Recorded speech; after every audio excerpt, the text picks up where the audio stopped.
Buenas tardes a todos. Good afternoon, everybody, and thank you for the opportunity to be here.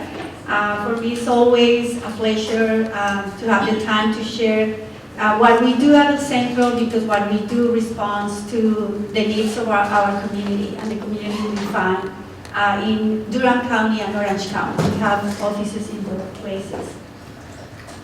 Here you see our mission, and we are really here to strengthen the community, to build bridges, and to advocate for equity and inclusion for Hispanic Latinos in the Triangle area. And we say the Triangle area because even though we are in those two counties, a lot of people come from Wake County and other counties for services at Centro Hispano. And also you see Hispanics, Latinos. This is a question we get all the time. What is the right way to say it? And it depends on many things. So we want to be inclusive. It's why we decided to do it this way. And a quick story, when I came here, I'm from Colombia, South America. And I say South America because people think if she's from South Carolina, why her English is not so good. And it's with an O, not U. We always have to say it's Colombia. But when I came here 14 years ago, people started asking me, are you Hispanic or Latina? And I was like, I'm Colombian, because I became Hispanic or Latina here. I never had to think about it. So that's something to have in mind also. It's almost like we become different people when we come to live to the United States. A brief history of El Centro. We started like every nonprofit. We started in 1992 when the population was around 1% in Durham County. And the community started getting to the school system, to the health system, and speaking Spanish, and they didn't know what to do. So at that point, we had Sue Gilbertson, who just started opening the Urban Minister's office in Durham, and she spoke Spanish, and they called her asking her what to do, what she would do, and she got together with another person, social worker at Duke, and they started having in the basement of a church ESL classes, summer camps for youth. And then they decided the population is growing, we need to really have a 501c3 non-profit organization, and we've been around for 27 years. Excuse me. As an example of the work we do is we look at the needs of the community that change a lot, depending on the generations we have and everything.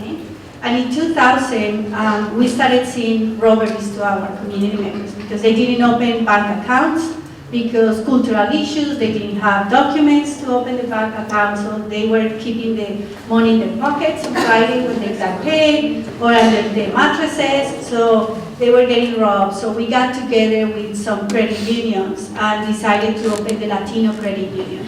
Started with us, stayed with us for a year, and then now it's a separate organization that has grown tremendously in the state. We have, I think, 12 offices already.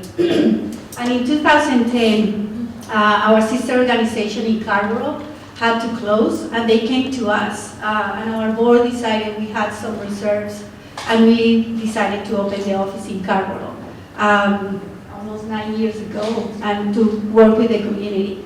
And we decided, okay, we've been around at that time 20 years with the organization.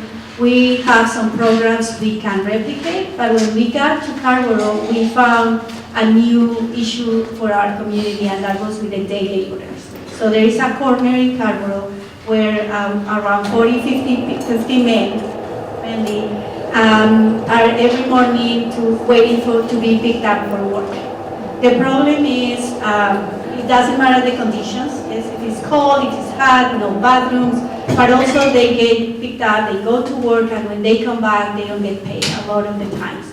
Once 3 guys went to cut some trees, the whole day, 8 hours, they came back, the guy handed an envelope to them, and when he left, when they opened the envelope, there were $18 for 3 guys for 8 hours each guy. So when we got to Carborough, they were like, oh, great, the Hispanic Center here, you need to get involved. Because also the other issue was the social issue, yes? Passing, mainly for women, passing around where 40, 50 men are there. Some of them were drunk and telling women think. So it was a social issue also. So how we can help resolving this. So we decided after working with the task force, the town, and other stakeholders to open the Center for Employment and Leadership. So we did it 4 years ago. And we are proud to say that now we have around 400 workers registered, around 300 employers, and everybody has been paid. And now they are paying minimum of $15 per hour to every worker. So thank you. So we have 4 core programs to serve the needs of the community, and we try to have a holistic approach when we work with our community, because when one mom comes through the door because she wants to register her kid at school, and when you start talking to the mom, she has literacy issues, she has a young person in her house and she's having issues with that boy or girl. So many issues that we want to really help people with one issue, we need to really help with other issues around to be able to improve their lives. So we have an education program, economic development, health and well-being, and community engagement and advocacy. In the education program, something I always repeat is you have to think that our community members here are still first generation. So language is still the main barrier for our community members. Even for some of those, Spanish is their second language already, because they speak a dialect even from Mexico mainly and Guatemala. So we are now around 14% of the population in both counties. Around 70% are from Mexico, and then it's from Honduras, and then El Salvador, and then other Central American countries, and now we are seeing more South Americans coming because of universities. But also the education level of our community members is 3rd grade. So we have programs, we collaborate a lot with the education department in Mexico and the Mexican consulate. And we have programs even teaching adults how to read and write in Spanish up to GED, so they can then master their first language and then they can learn ESL. We also have, of course, computer classes, citizenship classes. We also have community members that have been permanent residents for many, many years, but they didn't feel the opportunity to become citizens. So we are pushing them to become citizens, and mainly under this administration that is pushing more our community. But also we have parenting classes. Those are very important because raising a kid in a different system, a kid who is bilingual and bicultural, when you're not bilingual and bicultural, is very challenging.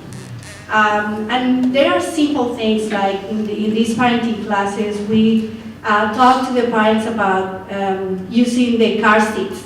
Because if you go to our countries, we don't even have seat belts in our seats in the back, because it's how we run, yes?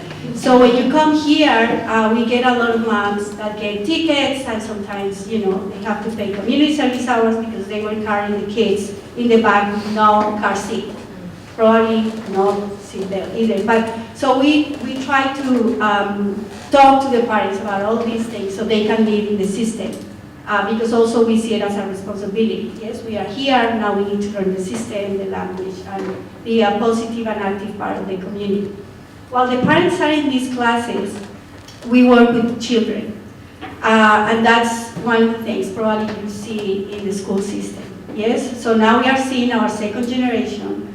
I believe right now it's almost like 25% of the public schools are Latinos. And because economic issues and also cultural issues, we don't take the kids to childcare. They stay at home with parents, neighbors, friends. So when they get to kindergarten, they don't speak the language, they don't speak English, and they don't have any academic preparation. So we are seeing kids in 4th grade that are read as a 1st grader. Yes, I volunteer in one public school where 51% are Latinos. I go to the teacher-parent conference, and that's what we see almost all the time. These kids really need help in getting up to speed with their classmates. So we have preschool classroom where with certified teachers help them prepare for kindergarten. And at the same time, the parenting classes support that, those classes. And also we have a tutor in K through 12 to help these kids to get to the level they need to get. I think that's mainly, and in the other hand, we also have Spanish classes for individuals, groups, but we try to target those who interact or are going to interact with our community. So we teach medical Spanish to the nursing students at Duke. So when they go out, they can work with our community. We have taught classes to 911, police department, some of Durham Public School teachers too. So that's something important to mention. In our economic development program is mainly our worker center, and we are trying to help them to get better skills. Because the other thing is, if you ask us, Latinos, and mainly men, what can you do? What do you know what to do in these areas? I do everything. I can do everything. And sometimes it's true, sometimes it's not true. Yes? So we've seen with the workers, we've been working with them, okay, what do you think is you do the best? So then we, classify you in that area, and then if you want to learn or get better in other things, we can help you doing it, so you can really say, I know more things and get better tech. So we've been working with them. At the beginning, we thought, okay, our goal is to find permanent jobs for all these workers. But guess what? It's not what they wanted. Some of them wanted permanent jobs. For some of them, it's a lifestyle. They like that. They don't like to be, set up in certain time, but they like going to work 2 or 3 days or 1 day. So and this is something that we always say, and sometimes even we as an organization forget. It's like we think we know everything, and we know the solution for everything, so we come and try to make things better, but we don't ask our community members really what do they need and what is the best way to do it, to resolve it. So I talked a little bit about this before. In our health and well-being program, in our health program, again, we work very closely with the Mexican consulate and the Secretary of Health. They have in each consulate in every state something called health window, so ventanilla de salud. So everybody who goes to do any paperwork to the consulate, which we have in Raleigh, and this one covers both Carolinas, they have the opportunity to come to the health window, and we do some screening in blood pressure, BMI. We invite different agencies to do HIV testing, vaccinations, glucose, or give information about health. But we work mainly in education and prevention, because this is something we don't do in our culture. We don't go to the doctor every year to tell us we are okay, because that's wasting money, yes? So we don't do prevention. We go to the doctor when we are really sick. So it's how we can talk to our community members about prevention, but also the other big issue is how they can get health care. Yes, at low cost, because a lot of them can't really afford insurance. And this is a reality, not only for us, yes, right now it's for everybody. But how we can connect them with low cost healthcare, clinics or physicians that they need. So that's what we do at the Mexican consulate. And 2 years ago, they extended this program in some of the consulates. And now we have a mobile health unit. So we travel with the consulate to rural areas or other cities where for people it's difficult to come to Raleigh to bring the same services, and we partner again with other agencies to do this service. We also work a lot in HIV prevention in our community. We are doing also a lot of OSHA trainings right now with the farm workers. We started in February with another extension of the health booth. And we go to the North Carolina Growers Association to see the workers that are coming and get distributed to the different farms. So we do the same screenings and see how we can help them. And also a lot of, we talk to them about their rights, but also heat stress and all of that. So they be better. And every year we have our annual health fiesta. Everything has to be a fiesta. So, if you wanted to have fun, you come, to us or to Latino events because everything is a fiesta.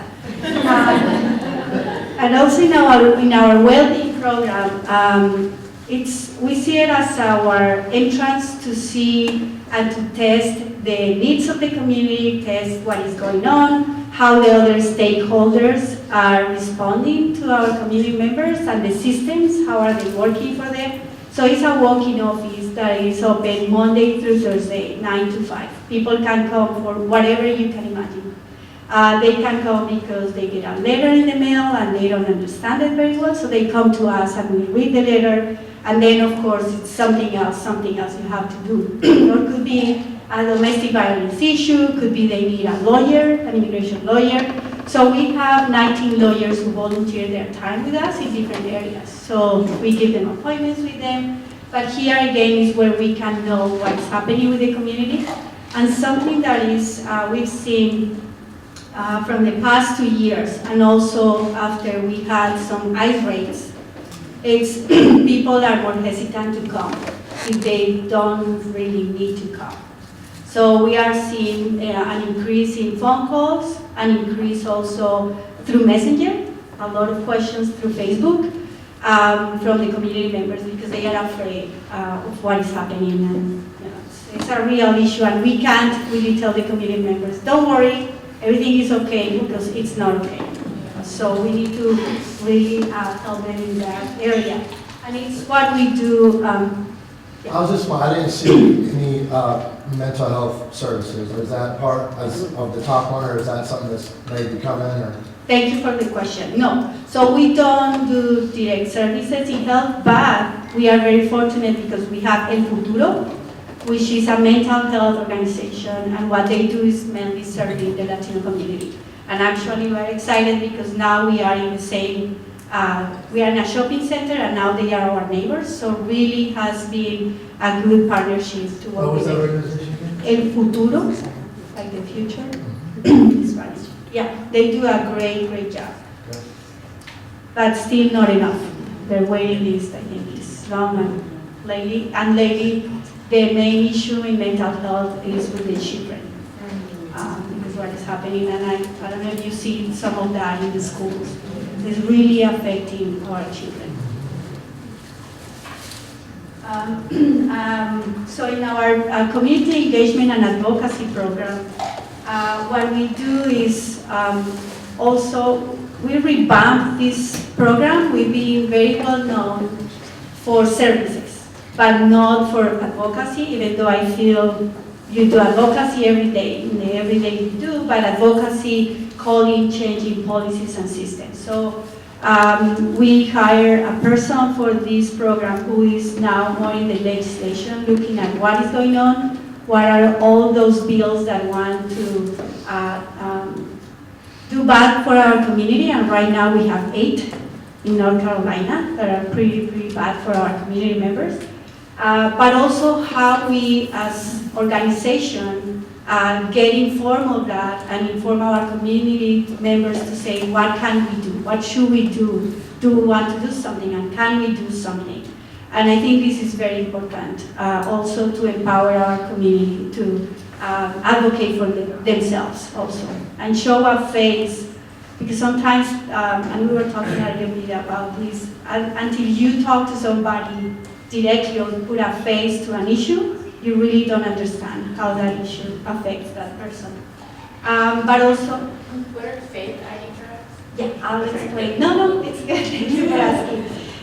We were able to hire, 2 years ago, an immigration lawyer in-house to work with our families, mainly to sit down with them for an hour to talk about when they came, how they came, who is in your family, to see if we can find any way for a path for citizenship that are not the regular ones.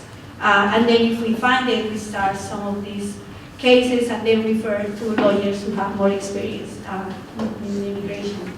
And 4 years ago, we started the Faith ID drives, And these are community IDs. So we started these IDs because the former governor signed a law saying the matrícula consular from Mexico, the ID from the Mexican government, wouldn't be used for any type of identification. And you know, if you don't have documents, you can't get a driver's license. So you can't have an ID, a government ID. So it's no way to identify yourself. And one of the big issues from this is if you're driving and you get stopped for whatever reason, the police can say, I don't know who you are because you don't have any identification. I need to know who you are. Let's go to jail, get fingerprinted. And as soon as you get fingerprinted, that database is shared with ICE. And then I call and say, you have to hold that person. And then they come, and it's when the deportation case starts. So it's very scary for our communities. So when this happened, at the end, they were able to put an amendment saying some community IDs could be used. So we took an example from another organization in Greensboro, and we started with the Faith ID Network. So we started conversations with police, with sheriffs, saying, because the other thing is, if you don't have an ID, and we were seeing this in some counties, and I'm in my apartment and I get robbed, I call the police. And the police come, and when they see I'm a Latina, they don't ask me what happened, they ask me for my papers. And also it's when some of the deportation cases started. So what happened in our community? Don't call the police, don't call the police, don't call the police. And then the crime also started going up. So we talked to the police, to the sheriffs, and talk about these IDs. So we asked the person to give us, real names and real address, and we give these IDs. So when they get stopped, police know who they are. If they need to give a ticket, they will, whatever they need to do, but at least they don't get fingerprinted. So that's a huge help for our community. But also we were able to talk to other systems to accept these IDs, like to register kids at school. And at least in Durham County, they can use it to register kids in school, to go to the health center, to the health community center. Also, they can use these IDs. And we do it in drives because they come, they get an orientation saying this is not a driver's license, not a government ID, it's only an ID. And also because the police and sheriffs, they come in front of the room and they have a conversation with the community. So start that relationship, and then they have this relationship. So it has been really good. In the network, not every county and every city is participating. In our county, both counties and all the cities in the counties are participating. But we've been able to issue 20,000 IDs in the state with this program. So this is, and now we were able to, with the network, to put a bill for a driver's license. So we'll see how far it goes. But at least between all those 8 anti-immigrant bills, we have one that at least is positive. And also in this program, we have our youth program, because that's the other issue, and I guess you see it at the schools too. When the kids get, the majority of the kids got here when they were little. The majority, because we still have newcomers. They grew up here, they speak the language, they know the system, they become the leaders at home, the translators, yes? But then when they get to middle or high school, some of them find out they don't have documents, some of them, or they can't really go to higher education because they don't have the means. Some of them have to work and help their families. So we see a lot of kids leaving the school. In Durham, unfortunately, we see these kids also being called, or I don't know how, I forgot the word, but so they are now joining the gangs. So we see a lot of gang activity, and also teen pregnancy. So we work with these kids with self-esteem, identity, leadership skills, and help them to get to higher education.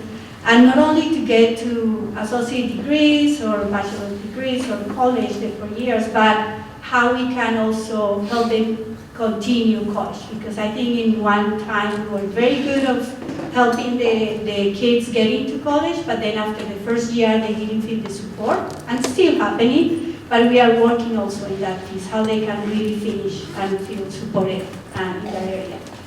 And the other groups we have in this program are the LGBTQ support groups, because are a minority within the minority. So we started like 18 years ago these programs when they started coming for simple services, and then we saw the need. So right now we have a lesbian support group, a youth gay group, and a transgender support group. And then we work with them, whatever they need, we try to find the resources to help them and to feel integrated into the community. This is only to show we are 22 people in the staff, but I'm proud to say we reflect the community we serve in our staff, which I think is, I'm very proud about it. And this is our annual report from last fiscal year. Our fiscal year runs July through June. So you can see here how many people we serve in each of the programs.